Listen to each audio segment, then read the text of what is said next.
Hello, it's a beautiful day from the studios of the Nigerian Television Authority. My name is Elizabeth Amai, and for the next 2 hours, I, with my team, the ones you can see and the ones you cannot see, will be piloting affairs from this end. The studio is the Weekend Deal, reaching you from our studio live. Live meaning that you are also going to be contributing your quota through suggestions and questions while the program goes on. Now, what is our thrust for today?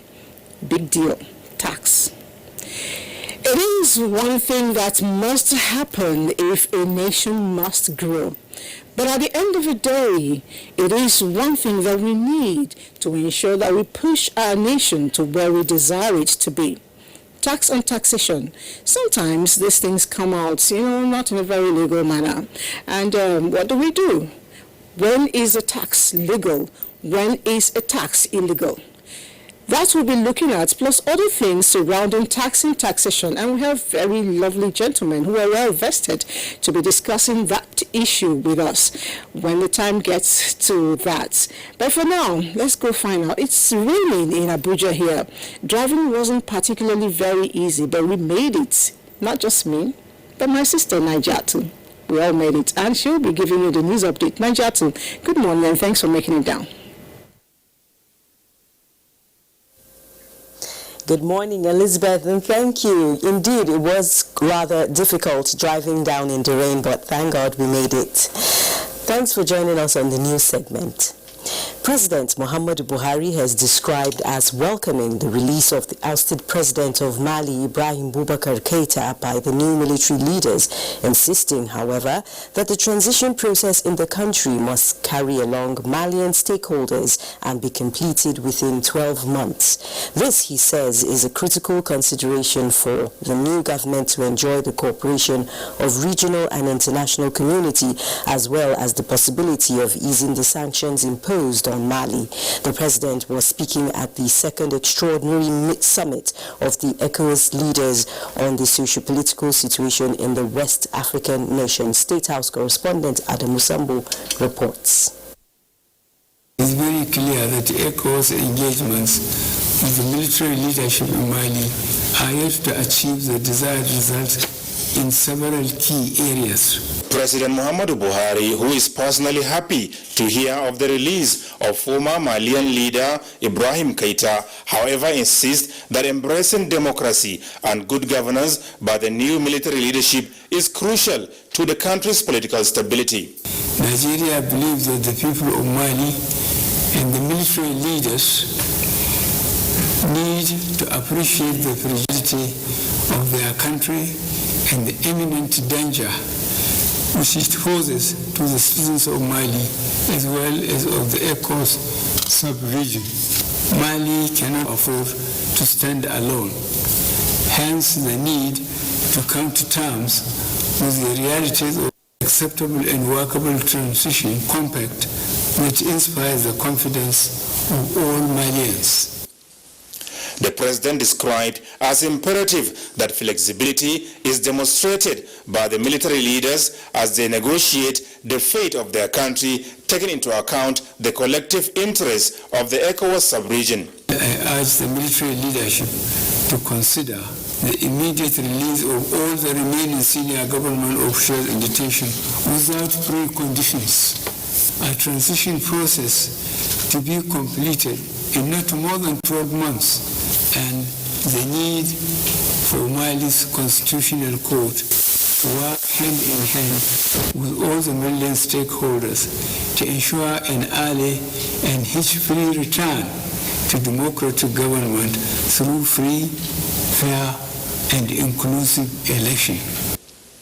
He said Nigeria will, alongside ECOWAS, provide the necessary logistic support to facilitate the conduct of elections towards re-establishing democratic governance in Mali. The extraordinary summit of the West African leaders, third in its series since the political crisis broke out in Mali, considered the report submitted by the ECOWAS Special Envoy, former President Goodluck Jonathan, on his mediation mission in Bamako. Amongst the declarations adopted at the summit were that the transition government must be led by civilians and the constitutional order restored within 1 year. The ECOWAS leaders also encouraged the Malian military to focus on securing the country faced with severe security threats instead of incursion into governance. From the State House, Adamu Sambu, NTA News.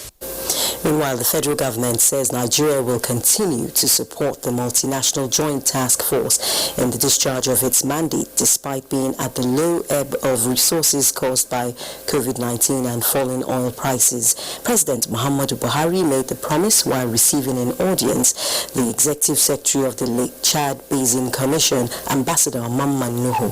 State House correspondent Adamu Sambu reports that the president also engaged the outgoing Norwegian ambassador to Nigeria, Jens Peter Kemprod.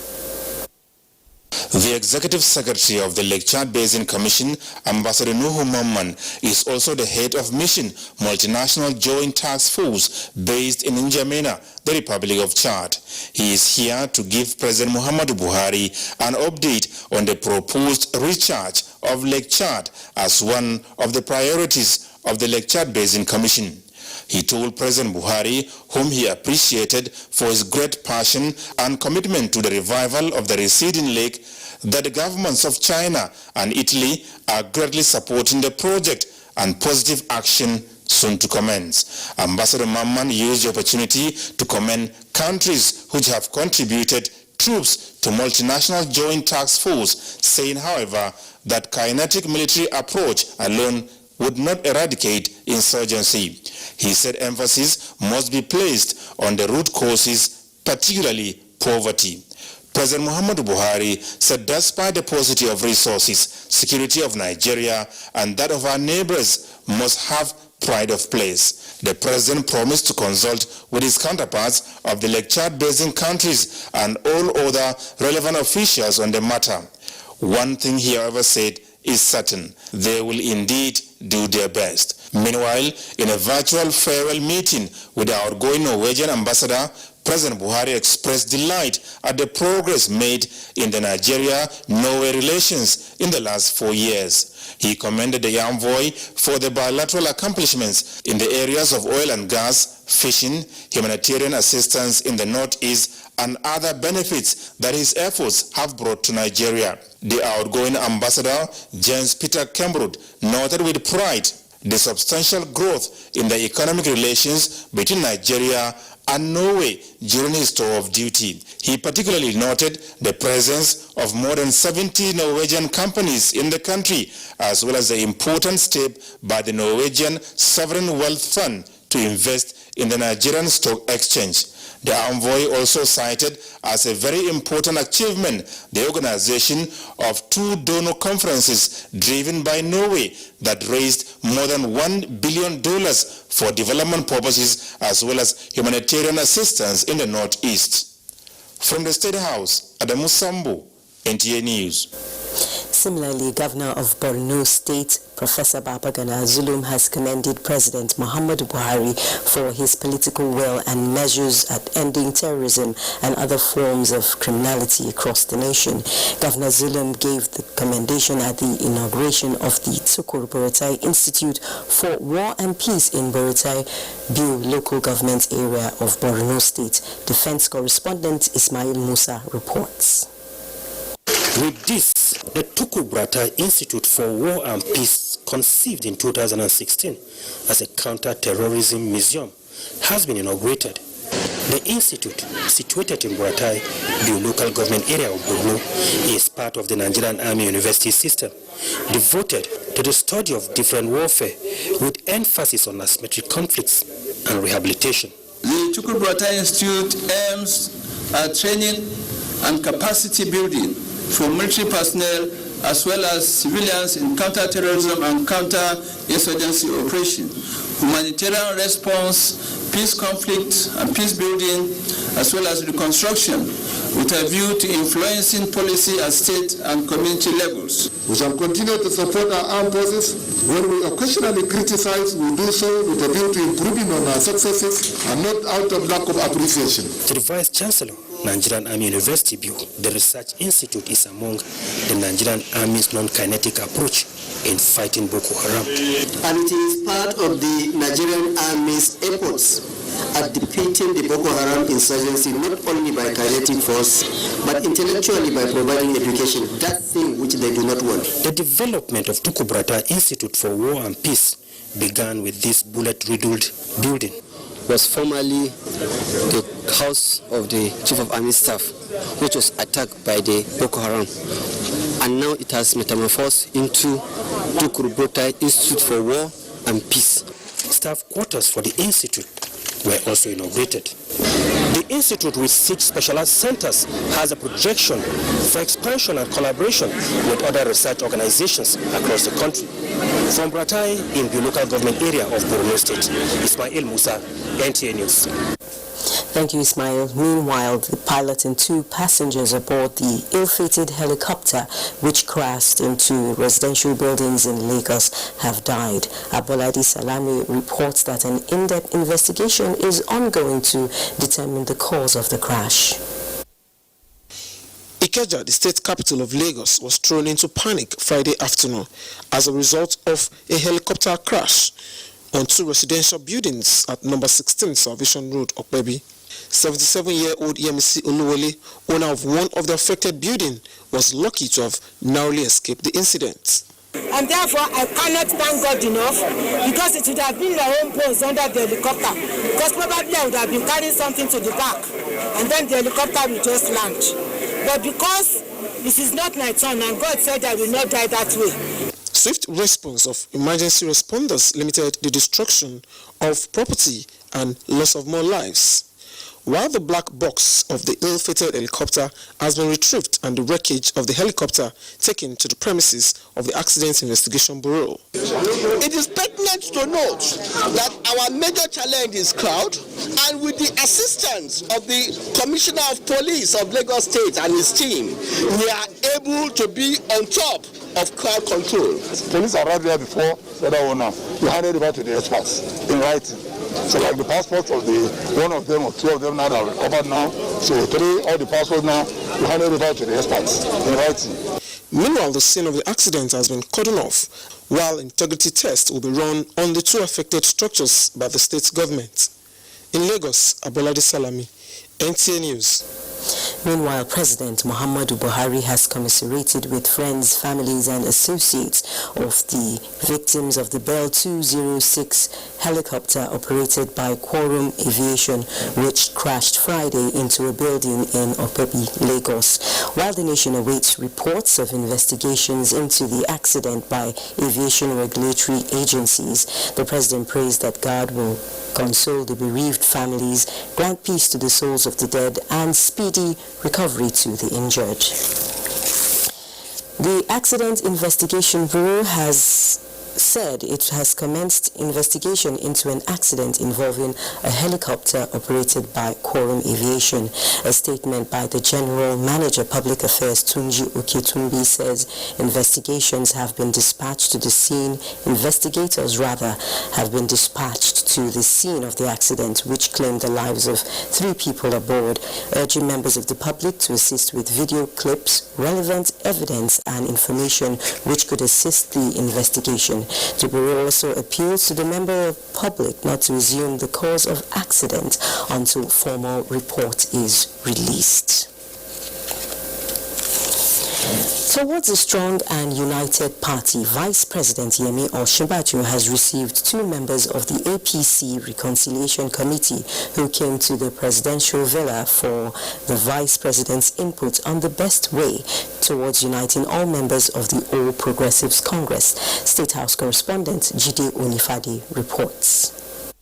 The 5-man committee, chaired by Governor Abubakar Badaru of Jigawa State, set up by the party with a mandate to reconcile all aggrieved members of the party, has since commenced its assignment with a visit to Imo, Ogun and Oyo states, describing the vice president as one with wealth of information and great desire to see that his returns to the party. The committee says his advice at this time is crucial. He gave us some suggestions on how to do the job really very well. In addition to that, I briefed him on our meeting today with the Zero Oil Committee. We met today and are chatting progress and a new agenda for the development of non-oil export. He's very much interested in reconciliation within the party, so to guide us. And so we're taking the advice and we're going back. The delegation comprising Governor Badaru and Governor Simon Lalong of Plateau State also comment on the nation's economy and the crisis in southern Kaduna. If we look at our competitiveness in both agriculture, solid minerals, service industry, we will be able to cover out oil. Our production in agriculture has increased tremendously over the year. We have to just keep pushing and make sure that we produce competitively globally, and then we will have enough for ourselves and a lot of export. I think that the president has done a lot of efforts in this security. We've established also, there has been several commissions, committees, interventions, and several security meetings with security heads. But I'm very hopeful that with some of these measures put in place, very soon, crisis insecurity will be a thing of the past. Other members of the APC Reconciliation Committee are Governor Kayode Fayemi of Ekiti State, Governor Abdullahi Sule of Nasarawa State, and Governor Inua Yahaya of Gombe State. In the State House, Jude Unifade, NTA News. And to sports now. Federal government insists on evacuating illegal occupants of National Stadium Lagos as Arsenal and Liverpool prepare to face off. Details with Bade Adeleye.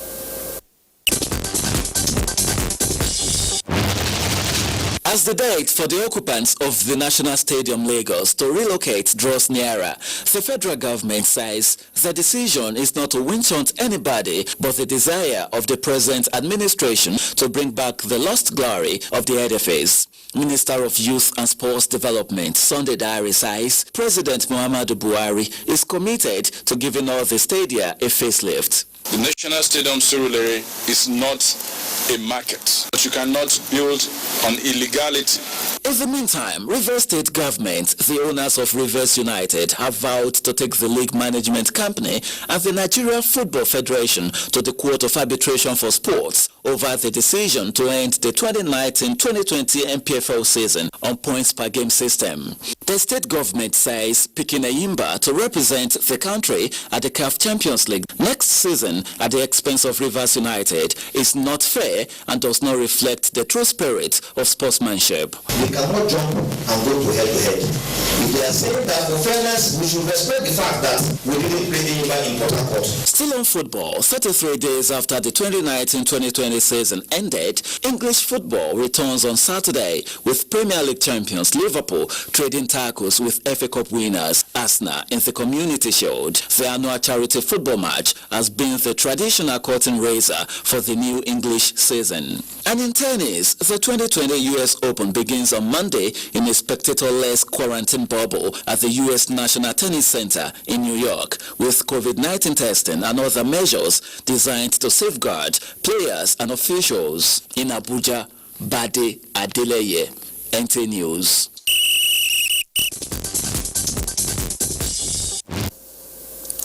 And sports update concludes the news this rainy Saturday morning. It's back to Elizabeth on Weekend Deal. Thank you, Niger Atu, and I will take it up from where you stopped, really.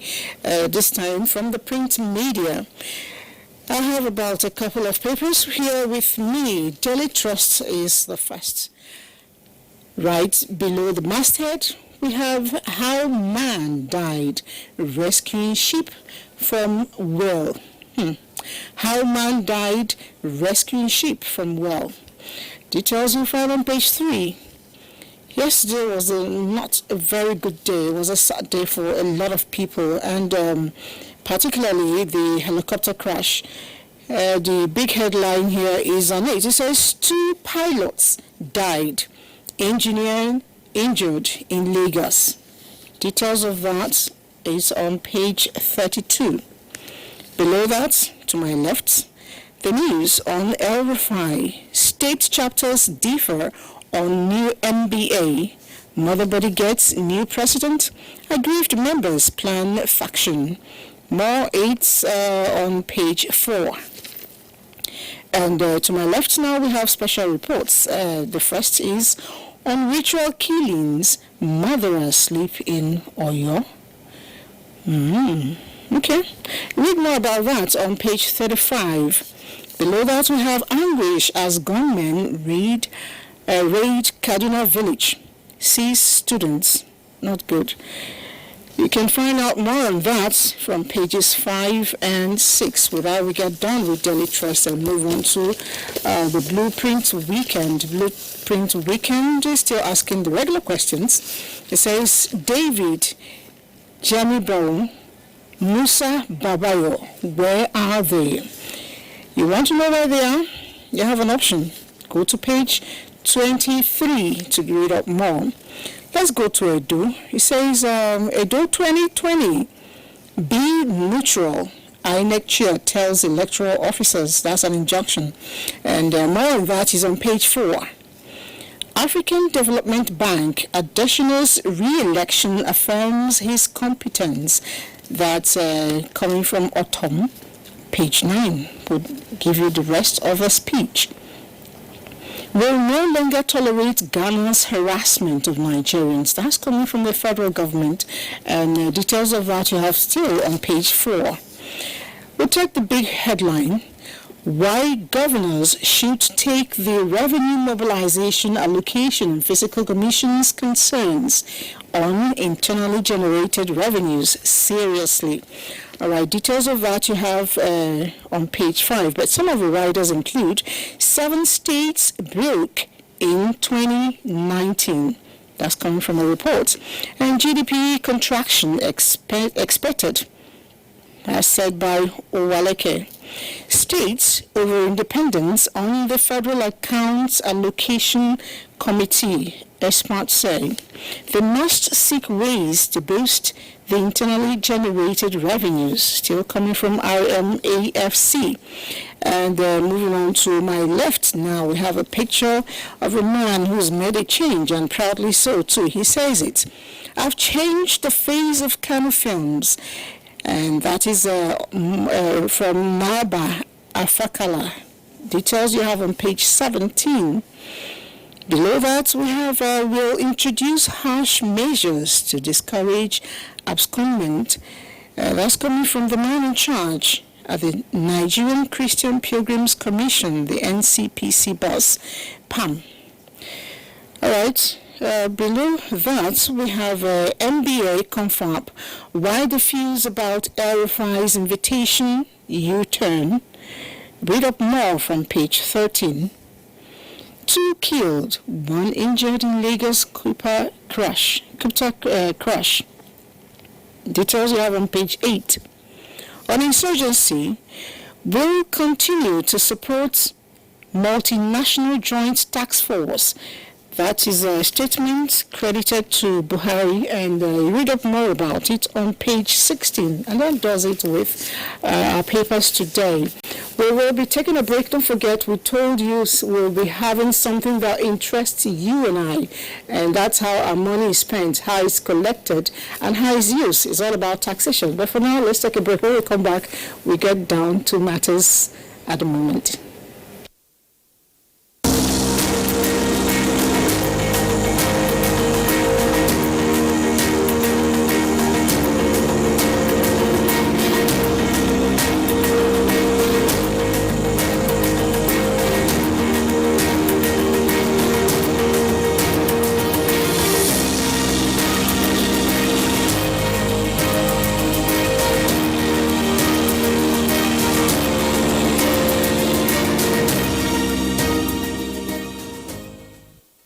NTA TV College Jos an affiliate of Ahmadu Bello University Zaria, is currently admitting students for its ordinary diploma programs in television journalism, television production, and television engineering. Interested candidates are advised to obtain relevant information concerning eligibility at our website at www.ntatvc.edu.ng or marketing department of any NTA station nationwide. For further information, contact Assistant Director, Marketing, NTA TV College Jos on 0803-314-4383 or the Academic Office of the College on 0806-980-9807. Announcer, Registrar.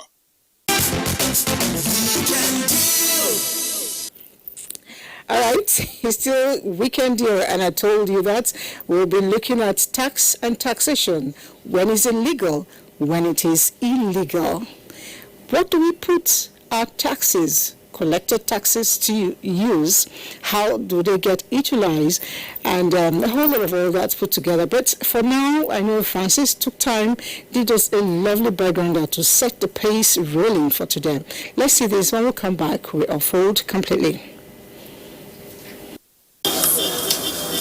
The development of any nation depends on the amount of revenue generated by the government for the provision of infrastructural facilities. One of the sources of revenue for government is taxation, which is the key to unlocking the resources required for public investment and infrastructural growth. Basically, when we talk about tax, we are talking about a compulsory levy. It's a compulsory levy that each citizenry is expected to pay to the government, and also it is a form of payments that are equally made on goods and services that are rendered, so that at the end of the day, government have revenue to be able to carry out their the responsibilities. And what are the responsibilities? We are talking about provision of infrastructure, securities, and so on. What we have seen over the years is that big corporation, big men and women, including even public access, they tend to pay tax. But the ordinary person selling pure water, Accra on the street, is being harassed, intimidated, exploited, and double taxes collected by the authorities.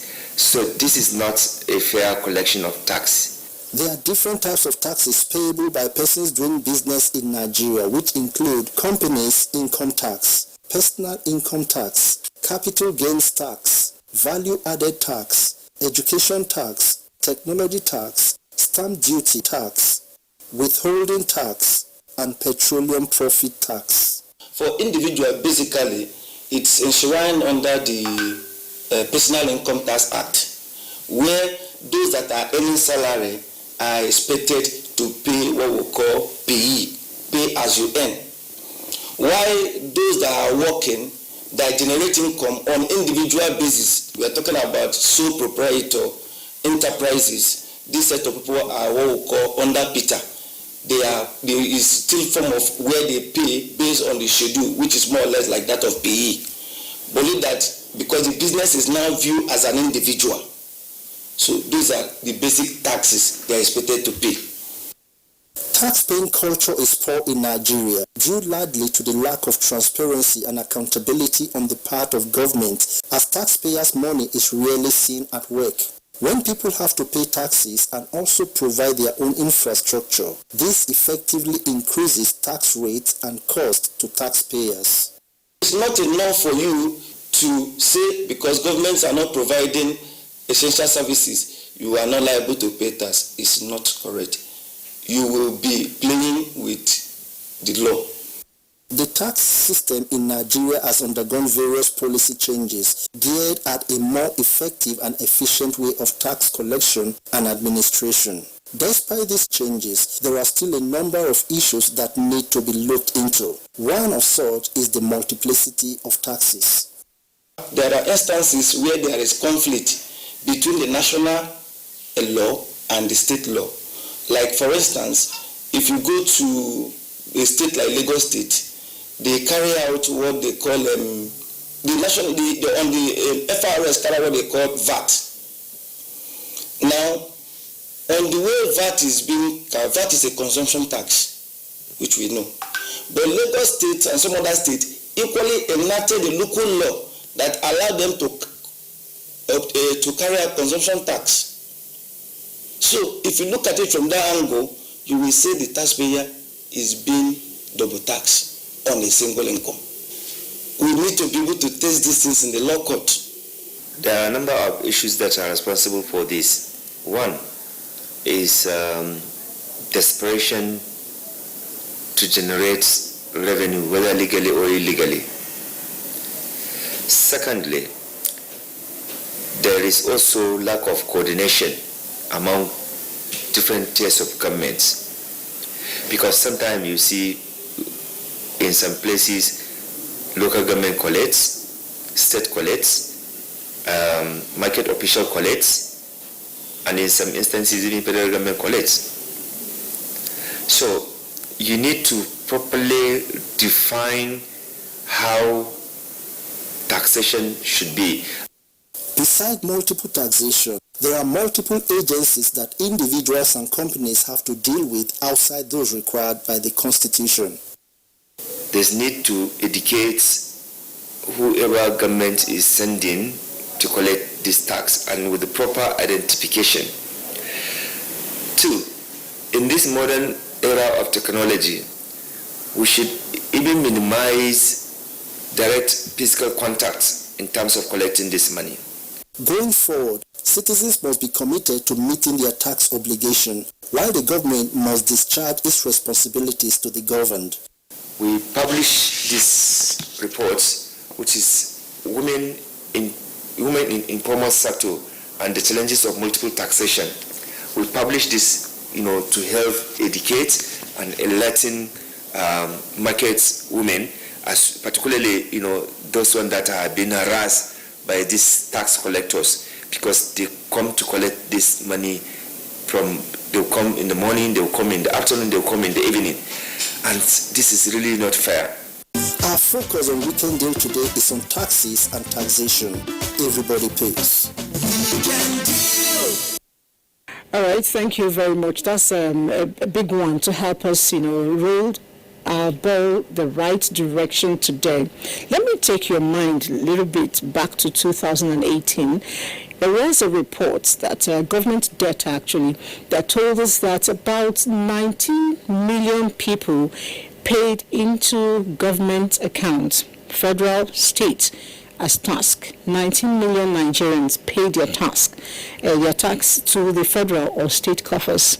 Now, the same year, a World Bank report told us that we had about 65 economically viable active Nigerians working and they didn't pay tax.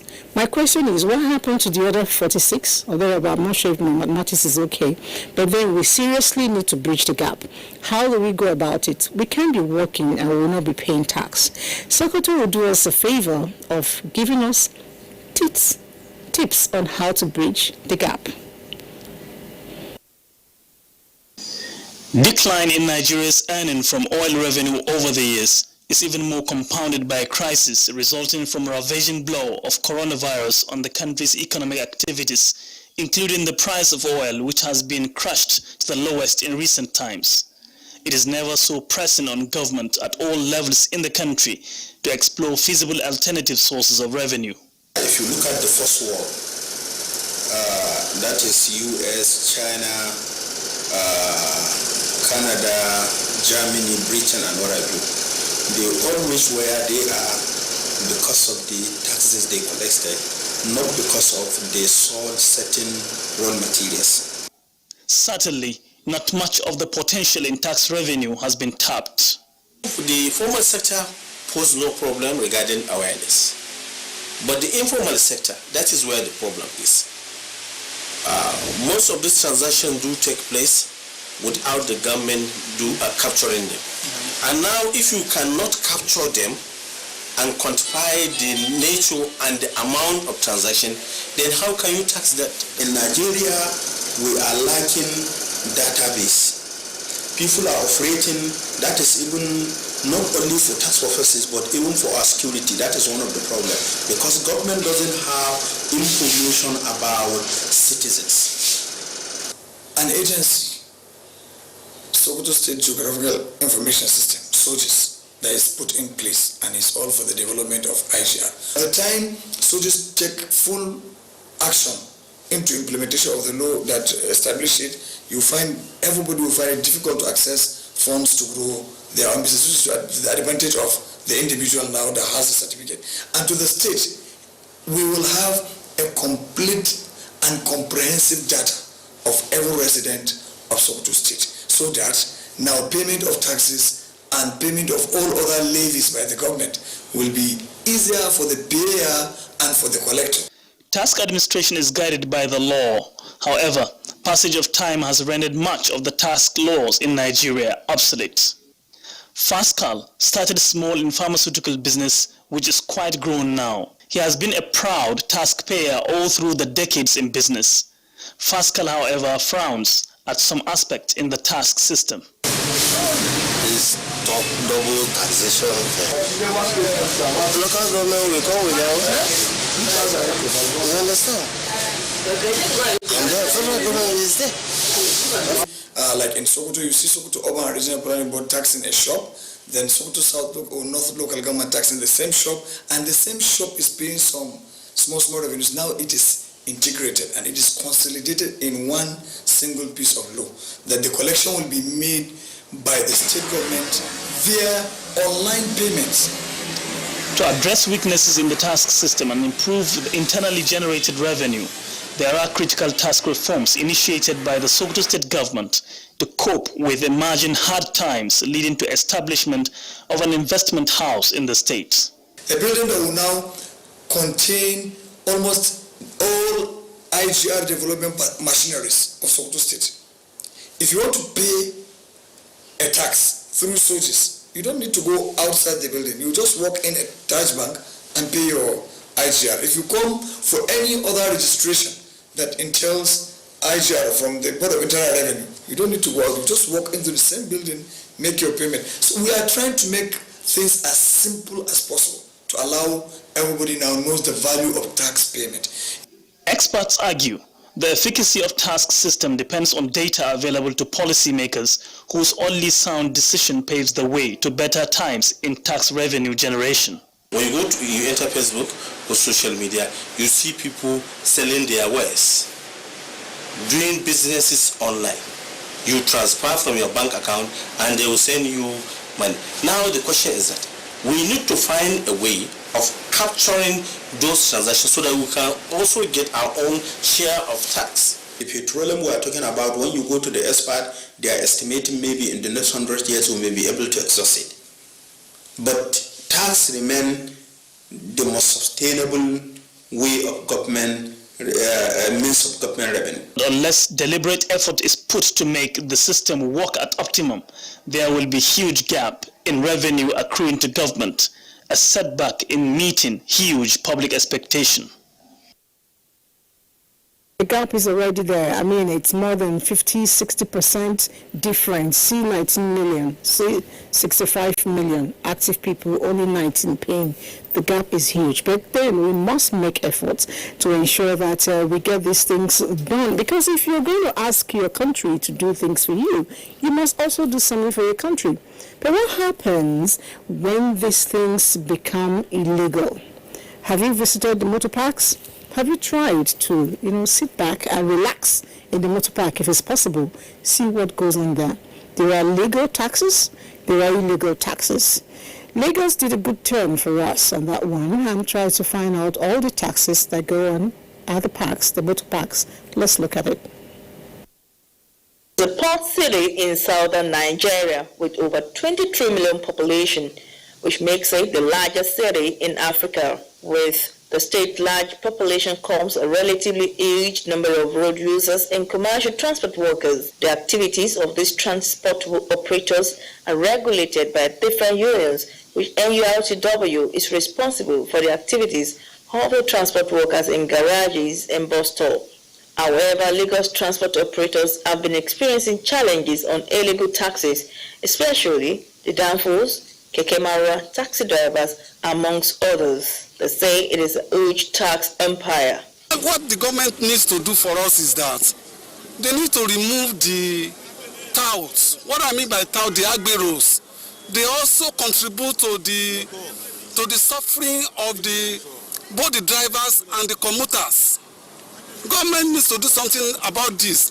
In a sane society, you cannot find touts running after buses, asking them to pay tax. Houses in Lagos with the businessmen during the coronavirus issue, it affected us. So we are still looking for customers. Let them reduce the tax percentage for us, because the business owners we are really crying. When you remove the percentage, you don't have any profit on it. It is a fact that taxation has a key role in the modern economy. It will be used in revenue generation, reducing inequality and others. But illegal taxes are not accounted for. It might interest you to know that many of the transport operators also got buses from people who could not pay when the bus develops fault, because huge number of tickets they have to purchase before operating on the road. Some have been forcefully chased out of the business. Therefore, for them to meet up with the daily target or not to be chased away from the transport business, they have created a lot of pain in the neck for many Lagosians. Really, the taxes in Lagos State is so alarming. It's really affecting both we individuals, because the more they increase taxes on a vehicle, so also they will increase taxes on us. For example, now from here to Fade, this is just Barracks bus stop to Fade, you have to pay 100 naira instead of 50 naira. The increment in concerning transportation have turned to something else. So, and many people are not finding it funny, including me too. I have not been finding it funny. Sometimes you have budgeted yourself in the house, how you are going to move, only for you to get to the bus stop, and you realize that the price is something else. Still, you have to go there. Lagos is no man's land. Everybody increases the prices of their fares at will. Anyhow, they like it.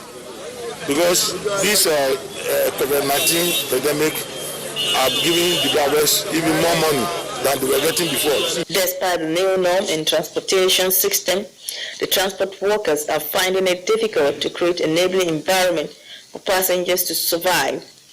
The government came up with that you cannot take more than 4 persons in a bus, like giving space to maintain social distance. Then those operatives too, now they have to put double taxing, double payment. They charge, instead of one paying one, you have to pay to accommodate those space given.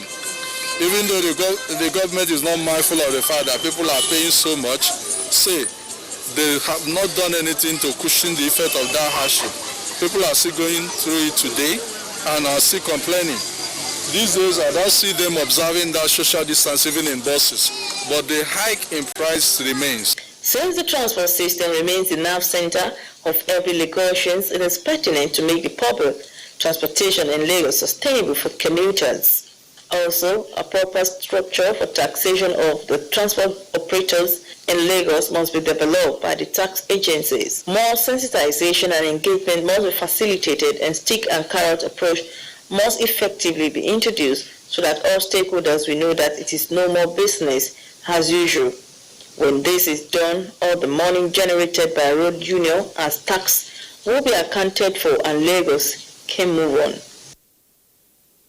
All right, Lagos State. Somebody said Lagos State is no man's land. And much as some people might want to believe that, I sincerely believe it's our land because it's our country. We must get it right, which is why we're having this conversation. And joining me to, talk about these topical issues are 2 fine gentlemen from the Federal Inland Revenue Service. And to my right, we have Mr. Matthew Bonjubola. Mr. Matthew is the Director, Tax Policy and Advisory Department of the Federal Inland Revenue Service here in Abuja. Thank you for coming on the show. Thank you. All right, and I have to my left, Alhaji Salisu Sahar, Assistant Director, Large Tax Audits, Abuja headquarters here too. Nice to have you. Good morning. Thank you for having me. All right, I am tempted to ask if you are paying your tax, but I know it's taken for granted. It's not just taken for granted. We do pay our taxes. Okay, because you're in charge, so you must ensure that you set the rules by obeying first. But coming now, when I started, I did mention that in 2018, we had about 19 million Nigerians paying tax as against 65 million economically active and viable Nigerians. That's about 2 years back. Has the story changed? The story had changed, and it has not changed, and that may appear to be a contradiction. The story had changed because more taxpayers are coming into tax nets because the tax authorities across Nigeria are improving their processes, their procedures. The story have not changed because our population keeps increasing. And so relatively the ratio of, if you take the ratio of taxpayers and those who are actively in economic activity, they remain relatively the same over the period. But in absolute numbers, yes, the numbers are changing. That's a good one. Now, Alhaji Samson, a lot of Nigerians, when we did our random opinion sampling, are of opinion that the big ones don't pay tax. There is a small man that pays tax. You are in the business. Is this applicable? Is it applicable? Actually, from our statistic, if you look at the revenue contributions, I would say that the big companies contribute more. Just like the issue of 80-20 rule, the 20-80 rules. It's this big company that are contributing 80% of FRS revenue. So I don't know where citizens are getting that statistic. So currently, the new government are pushing more to get more taxpayers into the tax net. That's why the new finance bill make sure that give incentive to small, medium companies, because if they didn't pay tax now, in the long run, they will increase their revenue and now they will come and be paying taxes. They seem to have that opinion stemming from the fact that we hear a lot about waivers, tax waivers and all that. Can you explain that to us? Like the tax waivers can come from different sectors. There's a waiver not to pay tax from the point of view of pioneer status, that is tax relief. When you give a company a tax relief, for the first 3 years they will not pay taxes. Also, you can look at waiver from the point of view of the Finance Act. Like now the CIT rate is graduated.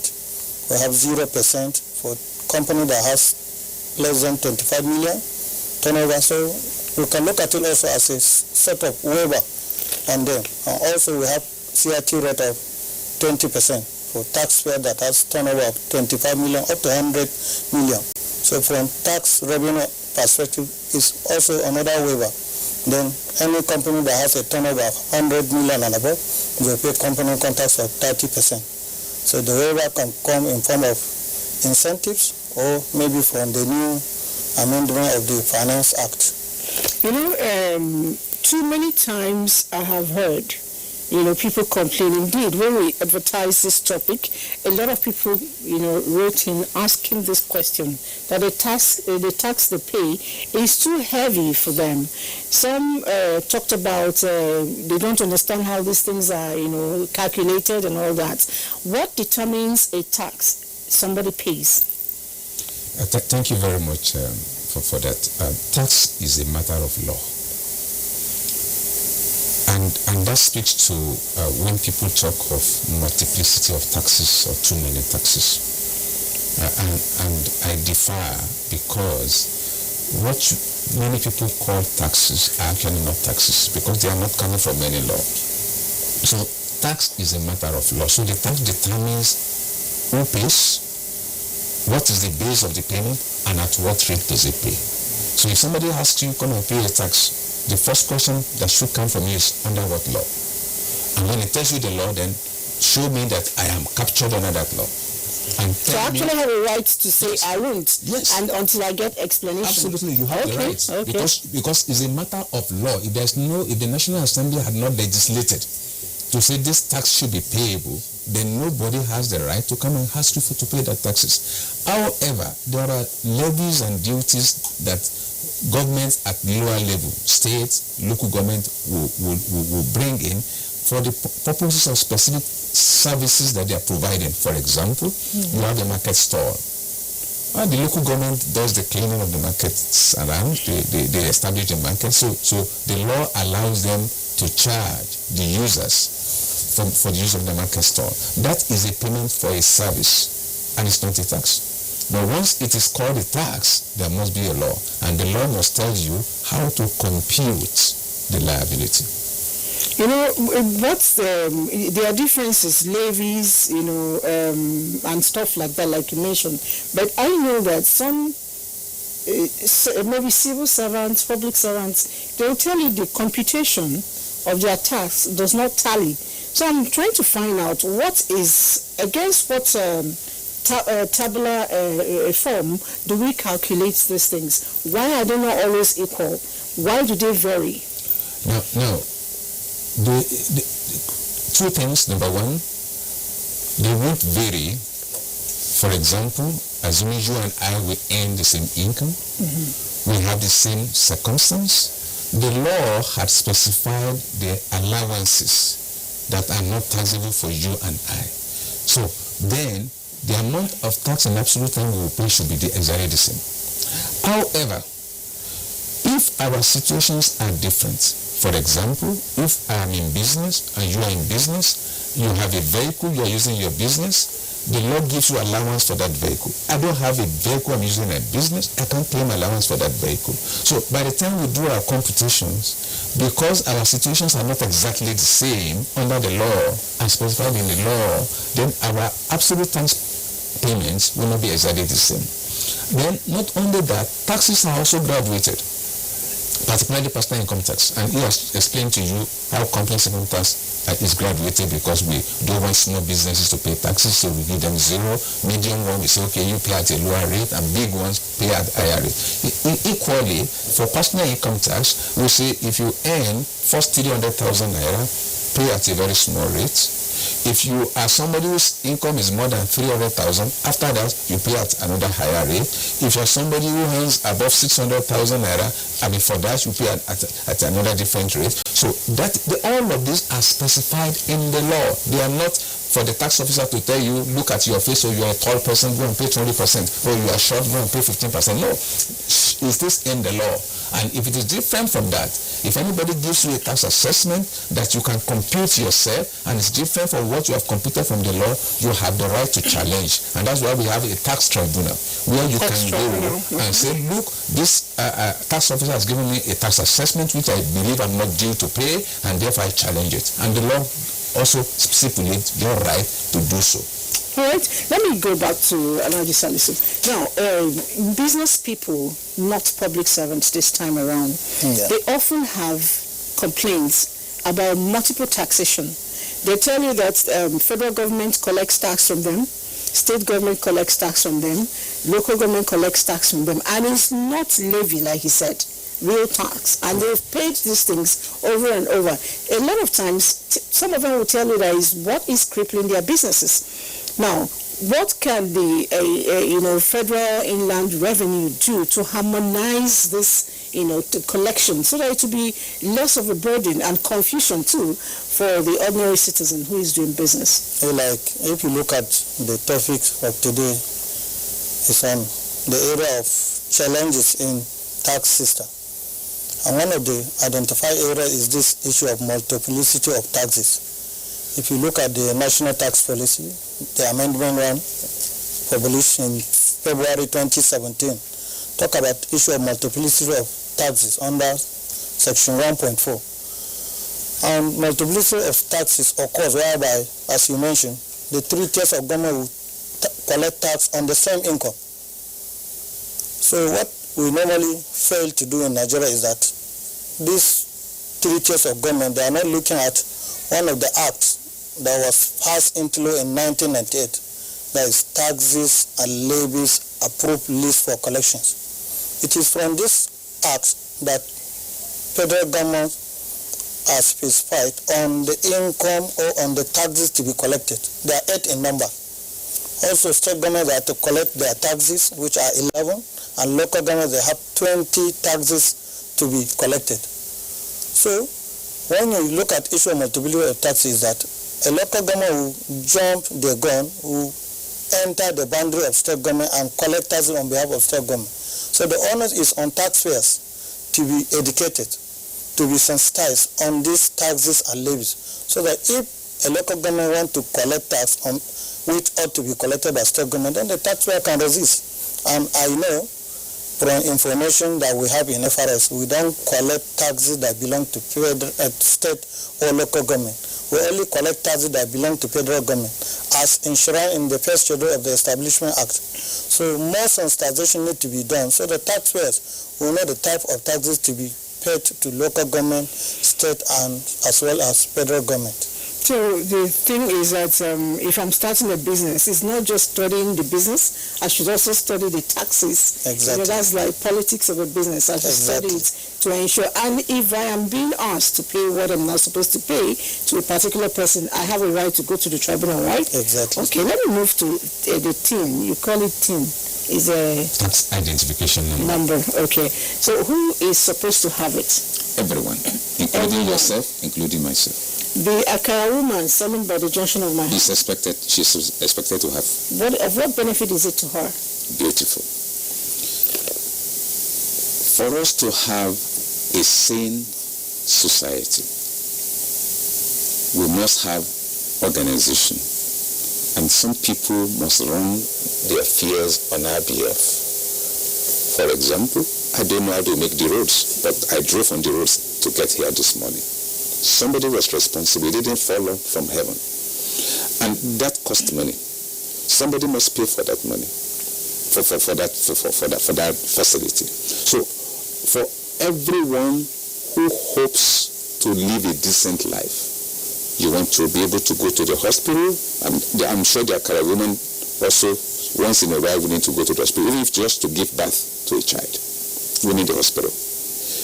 And but somebody has to pay for that hospital. And she is one of the beneficiaries of that facility. And then she must also pay. Well, you know, they will argue that when they go to hospital, they pay. So they pay for the services. They pay, but if you actually then look at the unit cost of what you pay and what it actually costs government to provide the service, then you will see a very big gap that you see there. We can say, oh, but our children pay school fees when they go to school. That may be true. But if you actually do a costing of what it costs to put up the structures, to bring in the teachers, to provide all the facilities, and then you do a spread upon the number of children, you will then actually see that you are paying only a fraction of what you ought to have paid. So everyone, including my brothers who are pushing the cart, including the person who is sweeping the road, all of us will belong to this country, and this country belongs to us. And therefore it is our duty to ensure that we keep it running the way it should be run. Now, if we don't do that, then we actually don't have the right to challenge the people in authority. So, because it is your tax that gives you a voice, then you can walk up to your governor and say, Mr. Governor, that car you are riding, I have a contribution. Part of my money is there. I wish it was that easy. Yeah, it is. We think it is not that easy, but it is. Because it is because we are able to challenge people on the strength of the fact that we had the one providing you these resources. And that is where sometimes we miss it in Africa. Because many of us, we run away from paying taxes, and because of that, we don't have the moral right, the boldness to challenge the people who are put in charge of those resources.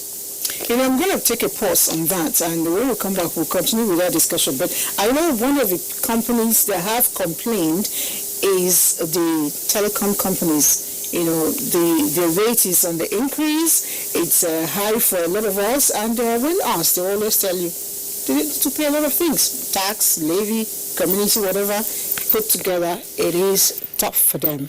But Ibadan did a special report on the taxations and telecommunication operations. Let's go and see it. of telephony has made mode of communication far more easier, as people who are miles away can communicate and disseminate information with ease.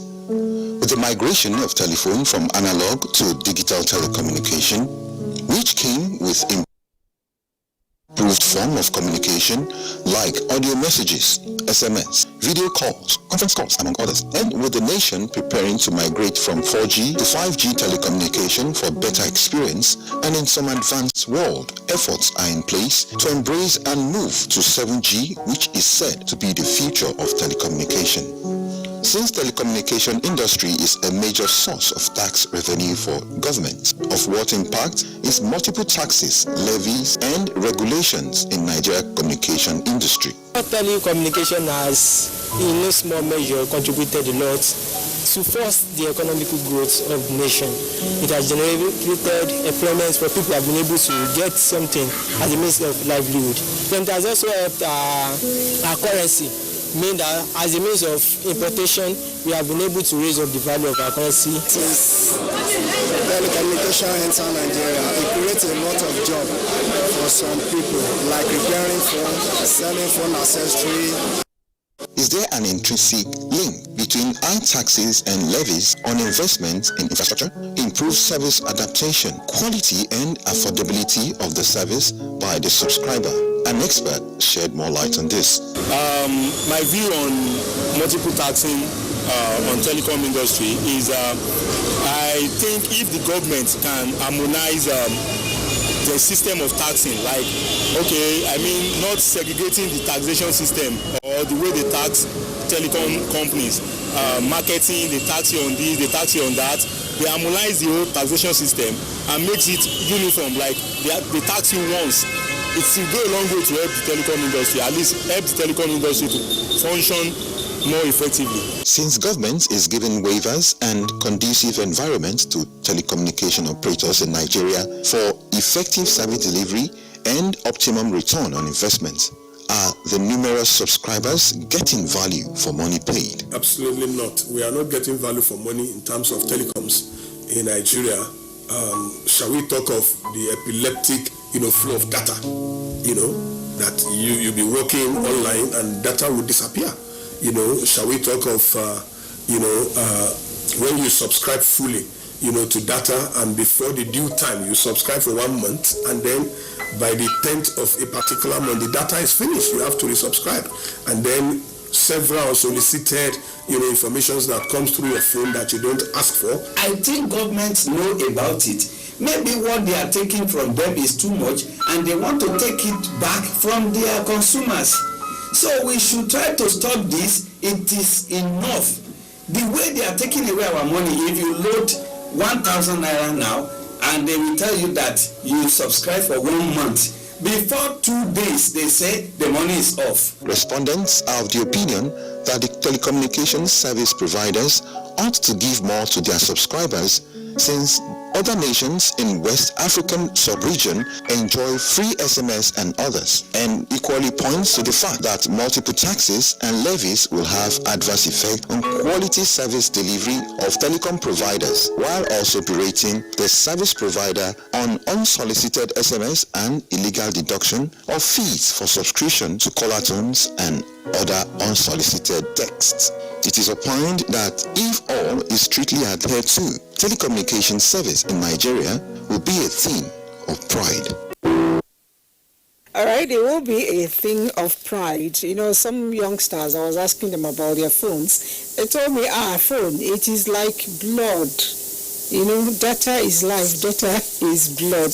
I don't know how that works, but if it's blood, then it has to come as cheap as possible. If it's life, it should be almost practically free for us, and whatever it's worth, to ensure that it is made cheap, it is made as low as possible. That's what we're aiming for. And we have the two gentlemen still with me, Alhaji Salisu and Mr. Matthew. And thanks for hanging out with me. We'll get to look at several things together. But let's see. Some questions coming in. A civil servant that pays payee, that's pay as you earn, was compelled to pay another tax when she went and made purchase of bags of grains in the market. Is this not part of double taxation? It is not. It's not? It is not. The national tax policy, which Salisu referenced earlier during this discussion, specifically identify two major segments of taxation.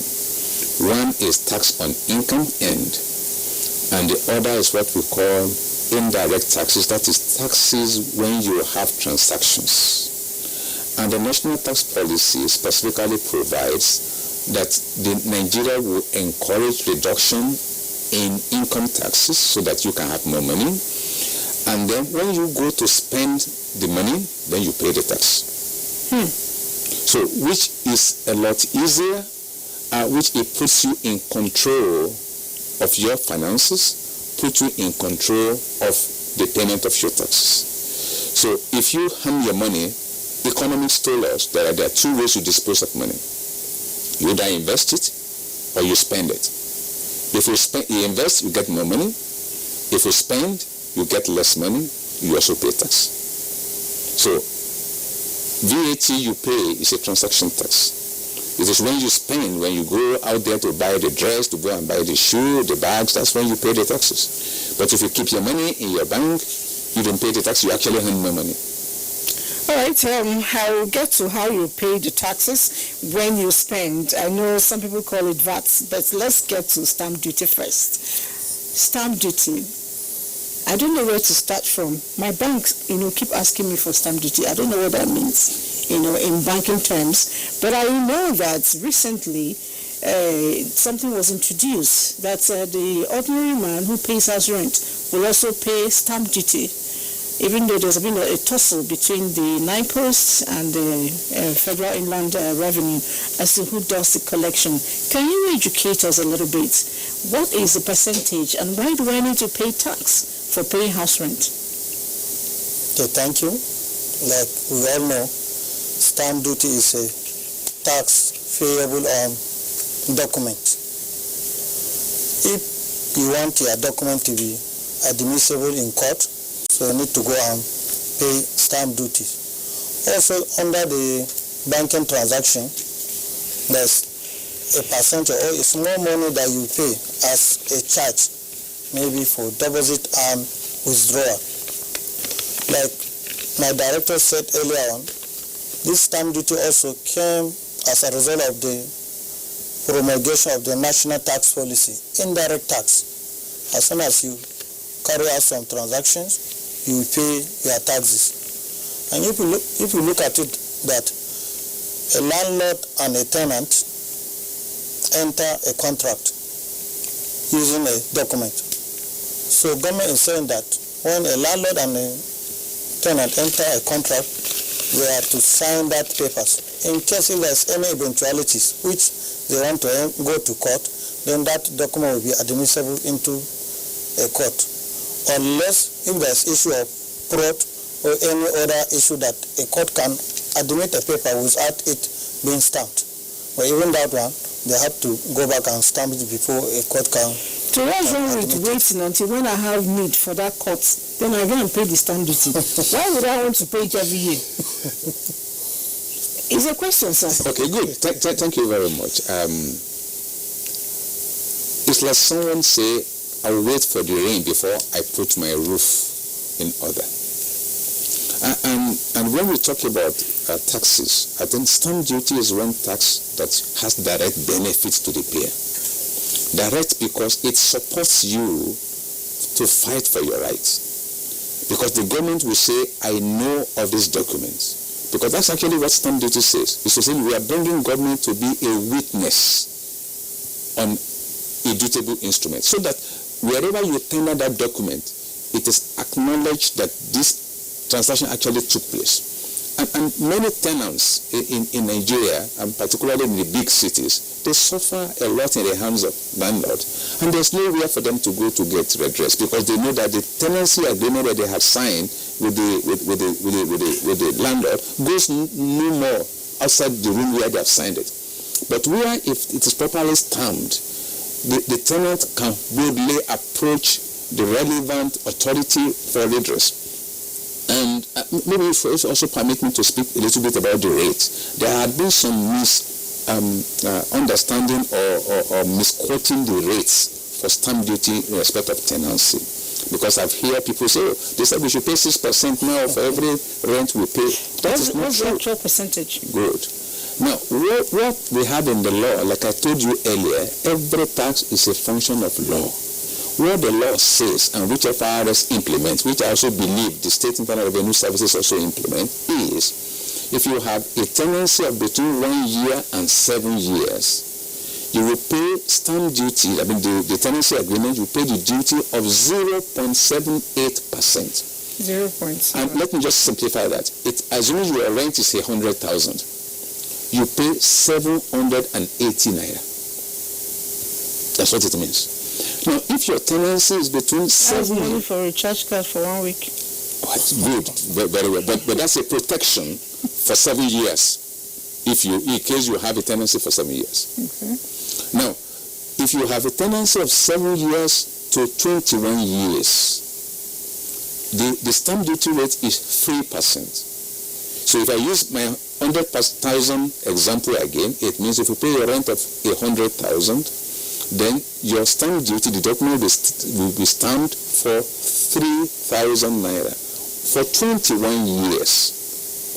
And if it is a tenancy that is more than 21 years, then if I go back to my 100,000 example, then your stamp duty for over 21 years will be 6,000 naira. So, but what we find that people jump to the high end without relating to the specific conditions. And in Nigeria today, I have not come across many individuals who took a house rent tenancy of 7 years, of 21 years, of 21 years at a go. I have not seen one.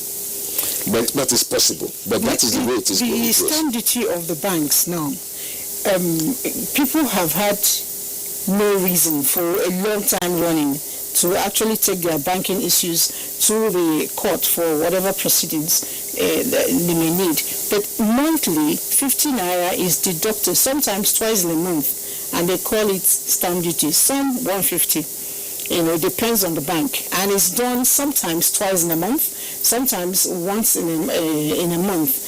What is the rate at which this thing should be done? Okay, thank you very much. Section 89 of the Stamp Duties Act provides that every transaction of transfer of money that is above 10,000 naira should be liable to a stamp duty of 50 naira.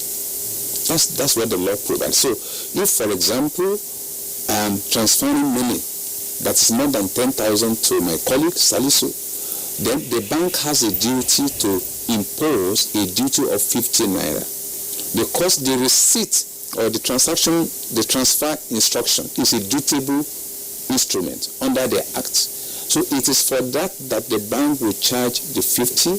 They don't keep the money should go to the Federation account.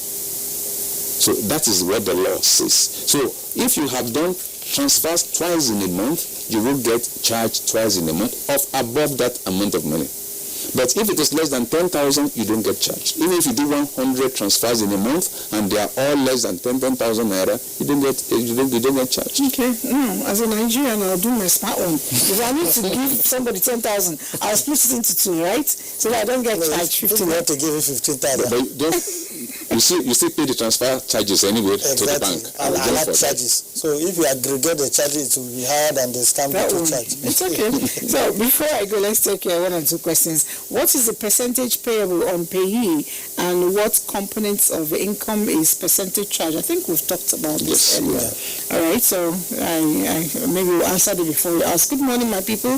Good morning in the studio. My name is Yunusa Mohammed from Abuja.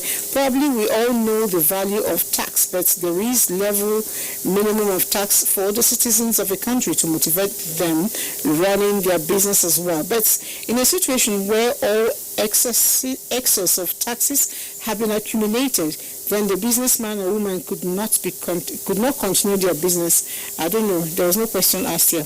But then somebody asked me pointedly, you mentioned earlier that the federal government has some taxes The state has some taxes, local government has some taxes. Is there any way we can harmonize this tax and collect it once so that you can begin to share within yourselves and not confuse me? Like, our structure in the country, we have federal, state, and local government. That's the system of government we are operating. So by the time you want to centralize payment of taxes, in the long run it will create issues. But the honor is on us to know the type of taxes to be payable to each 3 tiers of government. If I have a shop in my village down there, I need to know that on monthly basis or yearly, local government will come and collect small amount as a fee, being a businessman. Also, if I have a shop in the state capital, take for instance in Abuja, in Garki Market, I need to know that on yearly basis, AMAC or the FCT, they will come to my business so that I will pay small amount of money. That's a tax to the FCT. Also, if I have a company, I need to know that if my turnover is above 100 million, after all allowable activity has been granted, I will pay 30% of my total profit as tax. So the honor is on us, the tax authority, to keep educating the taxpayer. Also, even the media, like this forum, is an avenue for taxpayers to know this type of taxes and to comply. The question I want to ask is, if I have a shop in my village, I'm from Abuja, and it's far away, and I have to pay my local government, which is Ohafia, will I still pay the state? Will I still pay the federal government? I mean, I'm not doing my business in Abuja, inside my village. Well, it depends. If that your business is just in your name and it's there, then you only pay your income tax to your state. Now, but if that your business is incorporated and is Elizabeth Limited, and you have the registration of the Corporate Affairs Commission, then you have crossed the border from state to federal. Because the federal government collects revenue of all companies that are incorporated. State government collects income tax of all individuals who are resident in their respective states. So that is the way the law structures it, and that's also according to the Constitution. Okay, so if my business name has enterprise on it, yes, I pay to the state. If it has limited on it, I pay to federal government as well. Yes, okay. Because for all limited liability companies is under the purview of the Federal Revenue Service. All right, the bigger the name, the bigger the tax. You want to add something to that? I want to shed more light. Okay. That's in the area of the income taxes. Yeah. Okay. But value-added tax, the payment of taxes is to federal revenue. All right. Because what's the value-added difference tax between consumable tax and the VAT you just talked about? No, there is consumption tax that's being enforced in local state government and VAT. It's almost the same thing. Okay. The consumption tax and the value-added tax, are they not supposed to be the same? From some perspective, it's the same thing. All right. So you want to take that? Yes. You will recall that the issue of consumption tax in Lagos State had been a matter of judicial pronouncements at different times.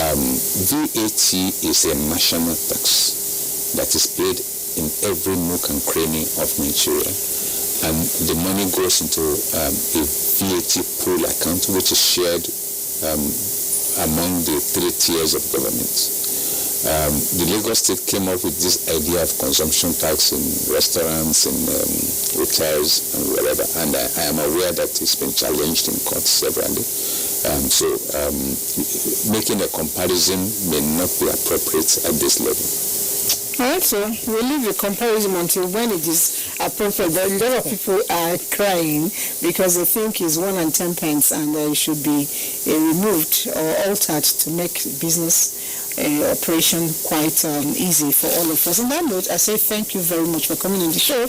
And if you've been with us, we've been speaking with very knowledgeable gentlemen, 2 of them here. To my right again is Mr. Matthew Bojubola, and he is the Director Tax Policy and Advisory Department of the Federal Inland Revenue Service. Thank you for coming, sir. Thank you. And we have Alhaji Salisu Sahad, Assistant Director, Large Tax Audits, Federal Inland Revenue Service here in Abuja. Thank you for coming, sir. Thank you, ma'am. All right, the show will continue right after now. Let's take a break first.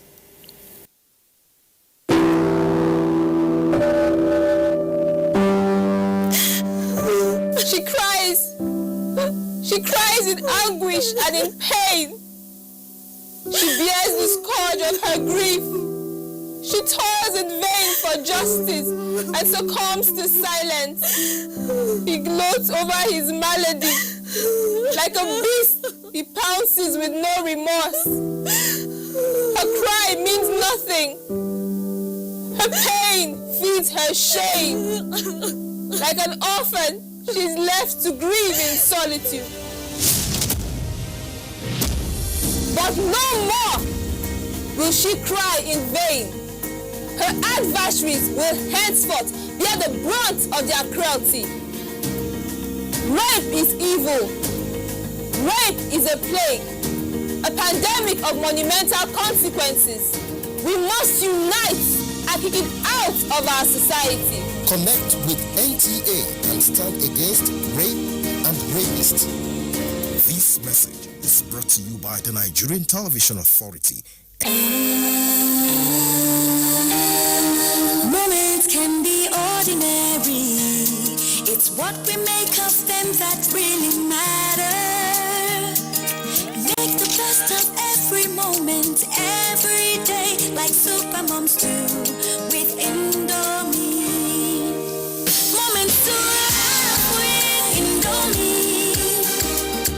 Moments to laugh with Indomie. Moments to care with Indomie. Moments to share with Indomie. Moments like no other to appreciate. Super Moms create special family moments with your love. Celebrate these delicious moments with Indomie noodles. Indomie noodles, tasty nutrition, good for you.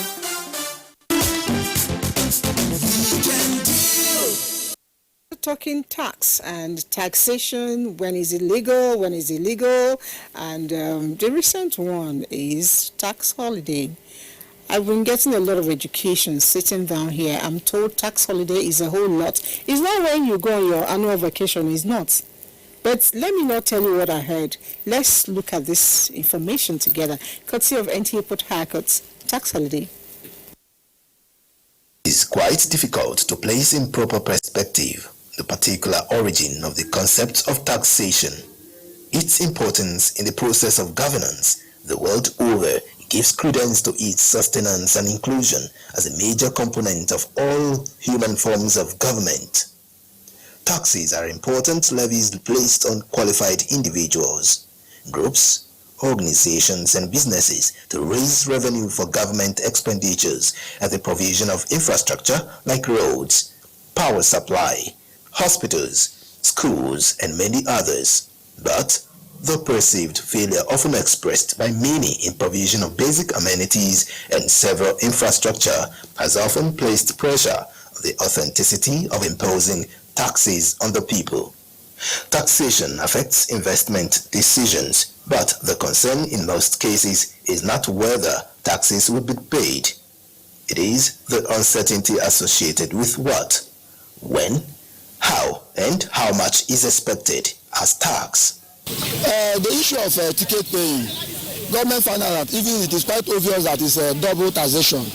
When the government have announced that they have a unified ticket, which is supposed to be implemented by drivers, then some union came up to marginalize drivers, put them into troubles, beating them up and down. There is a large informal sector where taxes are generally not paid. The people who mainly pay taxes in Nigeria are the corporate bodies and those who are captured through payee. But for those of them who are in the informal sector, the traders, the vulcanizers, the taxi drivers, etc., many are outside the tax loop. In a bid to encourage investments, government grants tax holidays and exceptions as measures aimed at stimulating investment and economic growth. Recently, the government expanded its pioneer status regime by adding 27 new companies to benefit from the tax incentives, and this is expected to enhance industrial activities and boost job creation. Although the effectiveness of these tax incentives has been argued to have direct relationship on the level of our economic growth. The essence of giving a holiday is to encourage investors who ordinarily would see the tax burden as a disincentive for investing to invest. There are further arguments suggesting that currently there is no evidence that linked tax incentives with significant development. Rather, the availability of basic infrastructures, especially security and respect for the rule of law, which are necessary factors that can attract more investors, is more important towards stimulating growth in the economy and consequently impact more even in the provision of the much-needed infrastructural development in the country. River State have had a bad narrative in terms of security and then absence of adequate infrastructure in terms of power. And but the government of today, they do pretty well with road construction.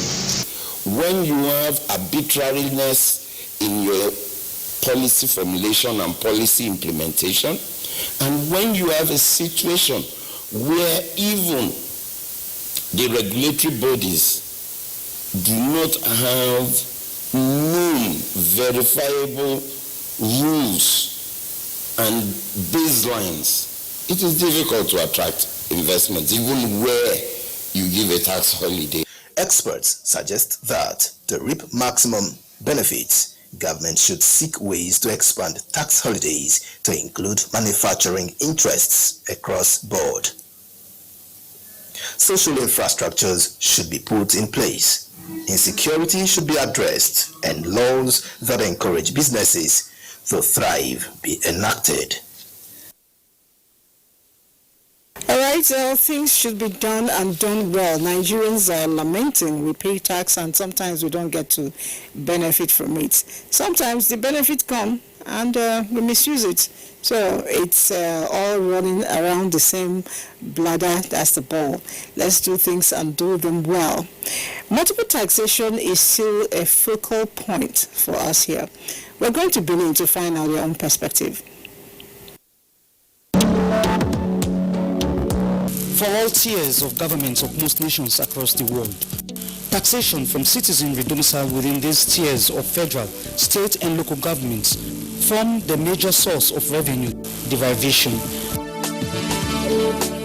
By the Nigerian Constitution and varied enabling laws, governments are empowered to administer various revenue streams accrued to them. Interviewing some of the small business owners in Benin City reveals more about multiple taxation status for them. It's on the high side though I pay because I don't have a choice. I pay normal CSC tax, that is different, but the one they do for shop owners is too expensive.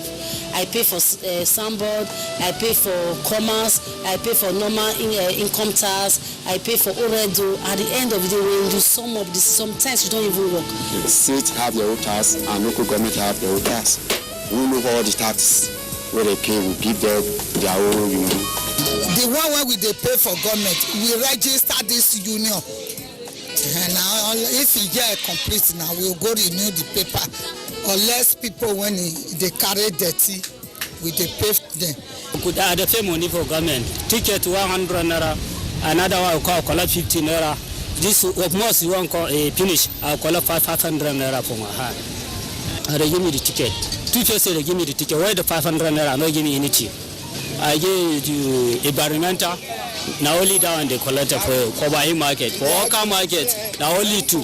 If you go Ogobazwa, now only why they collect for Ogobazwa Uchigogi. They just came, bring it, say we're paying for the space, paying for amenities, something like that. So we just pay.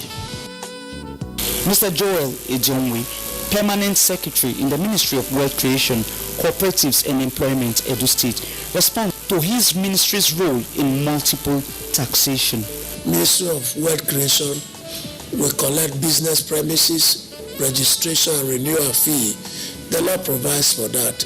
At the same time, the local government collect what you call either store rate or kiosk levy. The law permits them to do that.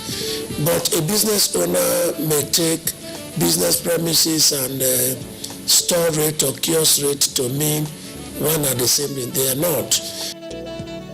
The headship of the Edo State Internal Revenue Services educates better on multiple taxation as an interface with other revenue services of the 3 tiers of governments in Nigeria and their citizenry, again, especially in Edo State. Over time, the whole concept of multiple taxation developed in terms of the narrative, because various agencies are coming at different times able to collect revenues that have accrued to government. To the average citizen, any payment to government is seen as taxation. We have developed a unified revenue administration system, which we call the Edo Revenue Administration System, that takes a view to the taxpayer as an individual and associates him with all of those revenue items or assessment items that has to do with him or her. Mr. Rafola B. joins Edo citizenry with this parting statement. People should know their rights. You can't be paying tax, multiple tax on everything. If it's still going to, maybe they want the one body to collect tax, let us know. And also, I want to pay tax. Tax is law. You must pay tax. It's legal. It's not illegal. The steering notes of taxpayers that multiple taxation be pruned to single window so both parties will have a collaborative relationship every year. So that's the situation in Edo State. As we speak, thank you to NTA Benin there. And NTA ETV will be our next box stop, our next bus stop. And we'll be talking about entertainment industry and tax paying. When we come back, I see lots of questions here and suggestions as to how to move this topic forward. We will take them, but let's go to Lagos First ETV. Nigerian entertainment sector has been phenomenal. Before now, the entertainment industry struggled to generate the desired interest that will attract investors. Oftentimes, personal finance is required to sustain productions by these creatives. However, the increasing demand of Nigerian entertainment content is gaining market visibility and global recognition. According to a recent Entertainment and Media Outlook report, Nigeria's entertainment and media industry is expected to hit $10.5 billion by 2023. The report, which was released in October 2019, disclosed that the market is dominated by internet revenue, as it contributes about 61% of the sector's revenue. This means that the entertainment industry, no doubt, contributes to the nation's GDP. A recent development in tax policies for entertainers in Lagos State shows that all audio and visual contents produced and sold within Lagos State shall attract the payment of 5% levy on each creative item. This has somewhat become controversial as creatives are not pleased with the development. I'm not sure people really understand what Lagos State is trying to say, or the Lagos State Film and Video Censor Board is not getting the message across properly. Now, we need to understand that taxation is statutory, and what that means is there must be a law that creates a statute before the government can levy or impose such tax. In this case, I'm not aware of any law, whether by Lagos State, that creates such tax on the creative industry. So, to that extent, any attempt by the censor board to collect any kind of tax in the creative industry will amount to an illegal imposition. And to the best of my knowledge also, the censor board is not a tax collecting body. However, is the creative industry ready for levies and other tax introductions as the current global pandemic has put on hold lots of concerts, movie premieres, video productions and other creative projects? I don't think it's the best way to encourage, creative entrepreneurs. It's not the best way to do it. It's unfortunate that we've had this pandemic that has really stifled a lot of things creatively. From a creative standpoint, people can't go to concerts anymore. People cannot go to cinemas and things like that anymore.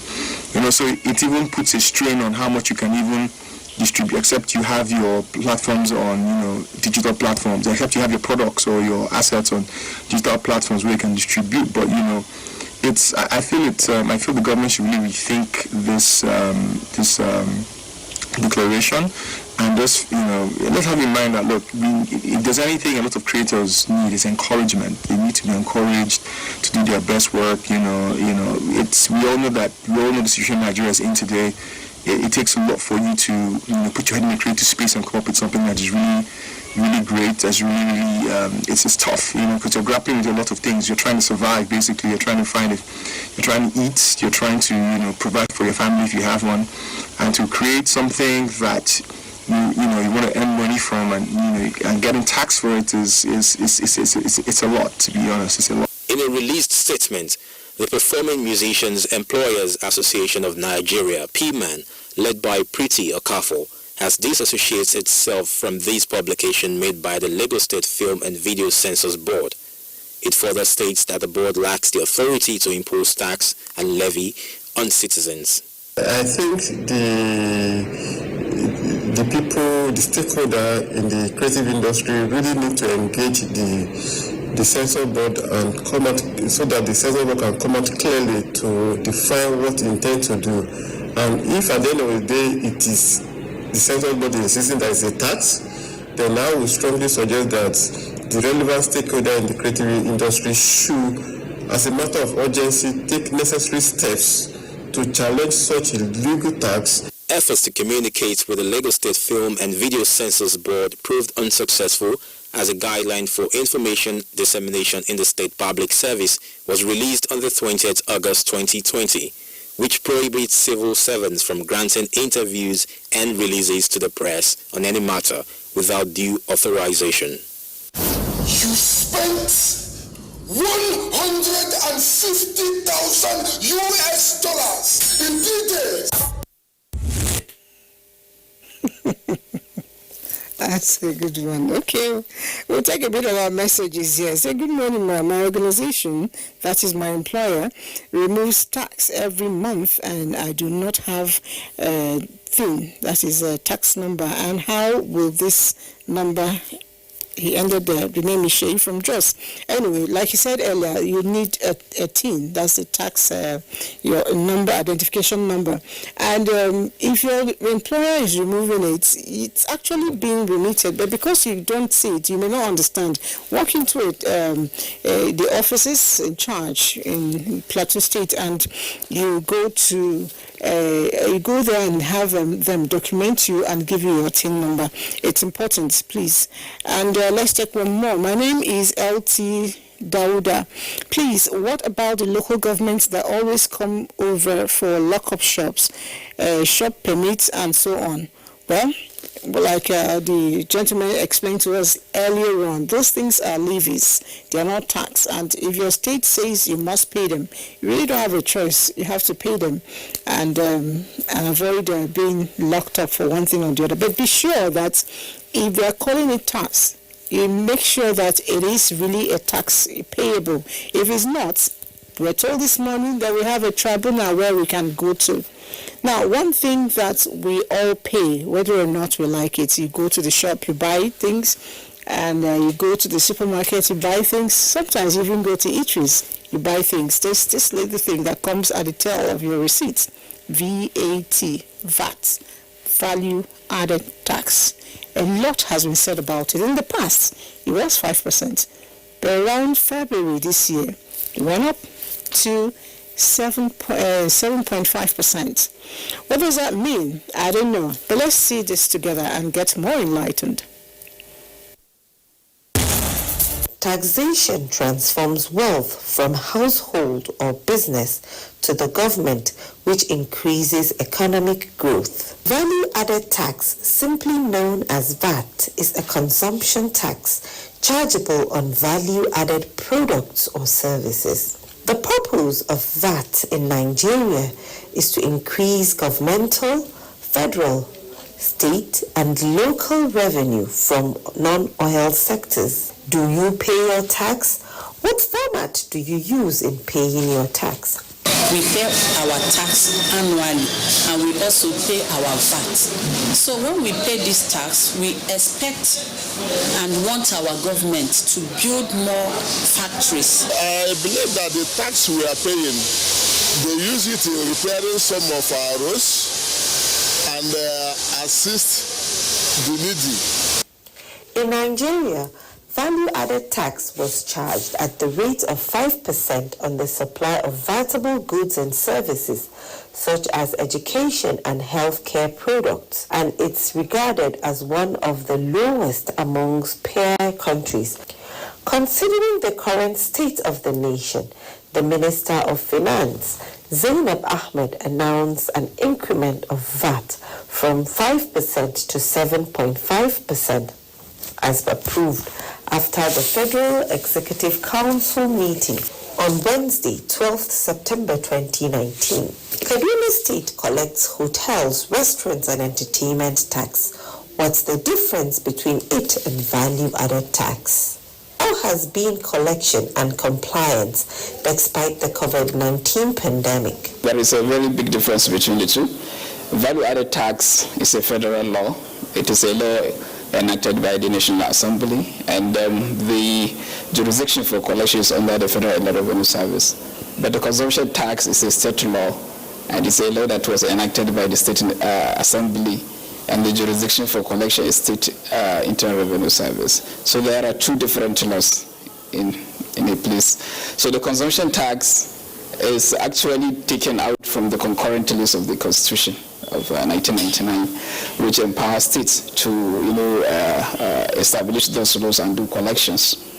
So the difference is that value-added tax has a number of lists of items that you collect on, which are almost everything except where those items are included in the exemption list. But for consumption tax, it is restricted to about 4 areas. One, the hotels, mainly the consumption that are done in the hotels, 2, the event centers where we have programs addressed, then the restaurants. So basically, it is restricted to 3 areas. Ever since the outbreak of the pandemic, I think businesses have not been, running smoothly. And what we decided to do immediately after the outbreak was to, give out some form of palliative, so amnesty to the taxpayers. And the hospitality industry was one of the areas that was worst hit by the pandemic, and therefore they benefited the most.